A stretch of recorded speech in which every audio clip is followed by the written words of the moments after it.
bilang katrabaho? At anong na-discover mo ngayon na nagbibida na siya?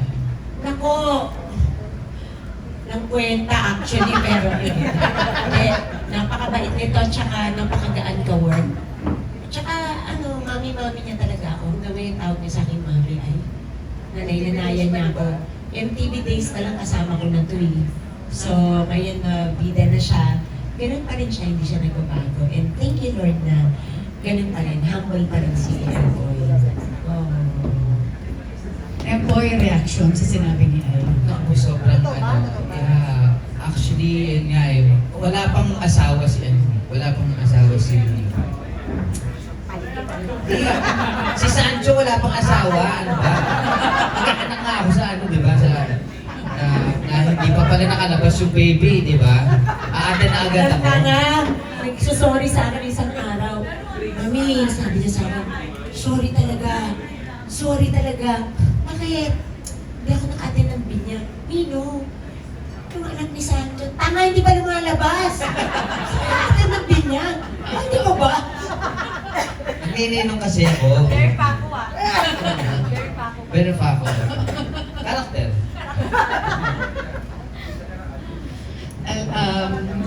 Alam mo, speechless ako pagdating kay Empoy kasi napakabait in fairness. Napakabait ng taong to. Napaka-grounded. Thank you po. Pag hindi po nakaayos yung buhok. Na naman, di ba yung buhok ko, di ba? Ito pa rin. Okay.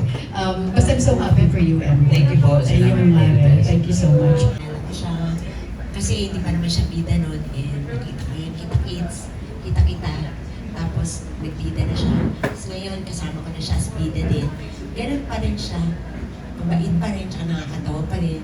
Medyo relasyon-asyon. Babango na yung paa niya, tsaka medyo na siya. So okay na siya. Since yung parehong movies nyo ay naging blockbuster, of course yung mga Tanging Ina series, ni Miss Ai, tsaka ni Empoy, nakita-kita. So ngayon ba nape-pressure kayo, may pressure sa inyo yung pagsasama nyo na malagpasan yung kita ng kita-kita tsaka ng Tanging Ina?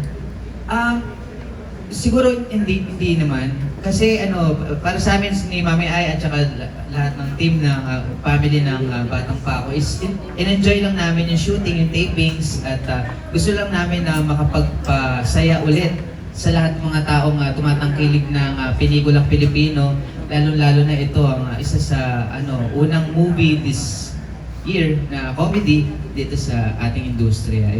Gusto lang namin na happy lang at good vibes ang ating 2026. Miss Ai, ikaw ba naiisip mo na may movie pa na lalagpas sa kinita ng Tanging Ina? Iba na kasi yung buhay ngayon. Although, sabi ko, thy will be done. Kung anong gusto ni Lord, yun ang mangyayari. Hindi natin alam di ba? Minsan, pumapatok yung pelikula, kagaya nung kinainay. Kumita yun, di ba? Kina Papa P. So, hindi natin... Oh, yes. Hindi natin alam kung ano yung gusto ng tao. Bigla, kung ano yung gusto nilang panoorin, panoorin natin. Hindi na natin hawak yun. Depende na sa tao yun. So, ako, I just pray. Oo, ngayon, kasi comedy to. And alam ko na matutuwa sila sa movie na to na I think mapanoorin nila. Yes po, ako po ay lovable father. Handang gawin ang lahat para mapaganda ang buhay ng aking anak na si Chada. Yes? Yes, ako naman po si Congresswoman Lily Lala Luna. Oo, ang haba kasi mahaba ng pesko, di ba? Anyway, ako naman po ay isang congresswoman dito na bakit kami nag-encounter ni Empoy? Kasi nga, siya yung may ipapagawa si The Voice gagawin sa akin. So yun, papanoorin niyo yun kung bakit gano'n na nangyari.